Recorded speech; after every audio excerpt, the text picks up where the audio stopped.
राधे राधे मेरे प्रिय भक्तों। आज हम आपको श्रवण कराएंगे चैत्र शुक्ल पक्ष कामदा एकादशी की पावन अमृतमयी व्रत कथा। तो भक्तों कमेंट में हमें राधे राधे जरूर लिखिएगा और हमारे चैनल को सब्सक्राइब भी करिएगा। आइए भक्तों अब हम श्रवण करते हैं कामदा एकादशी व्रत की कथा।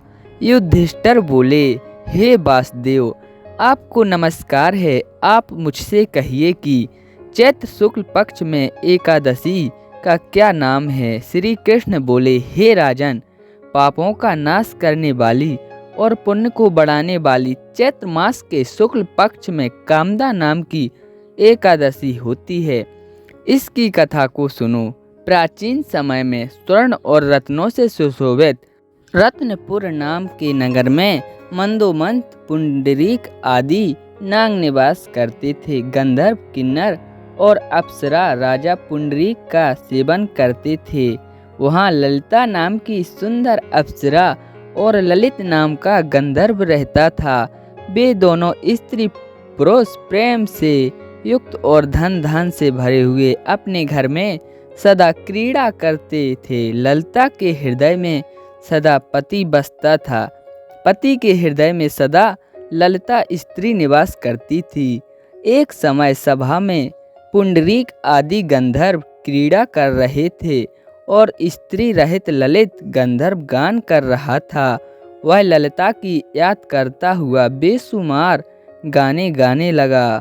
उसके पद ठीक ताल पर विश्राम नहीं लेते थे। कंकरोट नाग इस भेद को जान गया। उसने पुंडरीक नाग से जाकर सब वृतांत कह दिया। क्रोध से पुंडरीक की आंखें लाल हो गईं। उसने कामातुर हुए ललित को श्राप दे दिया, हे दुर्बुद्धे, तू मनुष्य को खाने वाला राक्षस हो जा, क्योंकि तू मेरे सामने गान करता हुआ स्त्री के बस में हो गया। उसके वचन से वह राक्षस रूप हो गया। उसके भयंकर मुख और बुरे नेत्रों को देखने से डर लगता था। ललिता अपने पति की भयंकर आकृति को देखकर दुखी होकर चिंता करने लगी कि मेरा पति श्राप से पीड़ित है, मैं क्या करूं, कहां जाऊं। इस चिंता में उसको शांति नहीं मिलती थी। वह दोनों कठिन वन में घूमने लगे। वह राक्षस निर्दयी, पापी, क्रूप और मनुष्यों को खाने वाला हो गया। ललिता उसकी यह दशा देखकर बहुत दुखी हुई और रोती हुई उसके साथ गंभीरता से वन में घूमने लगी। एक समय ललिता ने विंध्याचल के शिखर पर श्रृंगी ऋषि का परम पवित्र आश्रम देखा। ललिता शीघ्र ही वहां गई और नम्रता पूर्वक बैठ गई। उसको देखकर मुनीश्वर बोले, हे शुभे, तू कौन है और किसकी बेटी है, किस लिए यहाँ आई है, यह मेरे सामने सत्य कहे। ललित बोली, बीरंधा नाम का महात्मा गंधर्व है, उसकी मैं बेटी हूँ।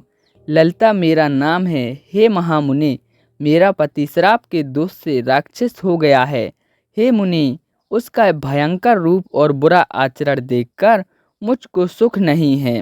हे प्रभु, अब मुझे उसका प्रायश्चित बतलाइए, जिससे वह राक्षस योनि से छुटकारा पा जाए। ऋषि बोले, हे रंभोरु, चैत्र के शुक्ल पक्ष की कामदा नाम की एकादशी है। इसका व्रत करने से मनुष्यों की इच्छा पूरी होती है। मेरे कहने से विधि पूर्वक उसका व्रत करो। इस व्रत का पुण्य अपने पति के लिए दे दो, इससे उसका श्राप क्षण भर में दूर हो जाएगा। हे राजन, मुनि का यह वचन सुनकर ललिता प्रसन्न हुई।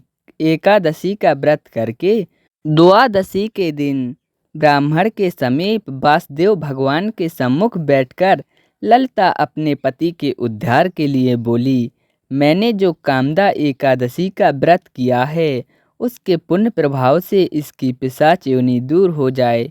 उस समय ललित राक्षस योनि में वहीं बैठा था।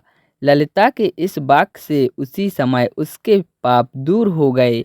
वह दिव्य देहधारी गंधर्व हो गया और उसकी राक्षस योनि दूर हो गई।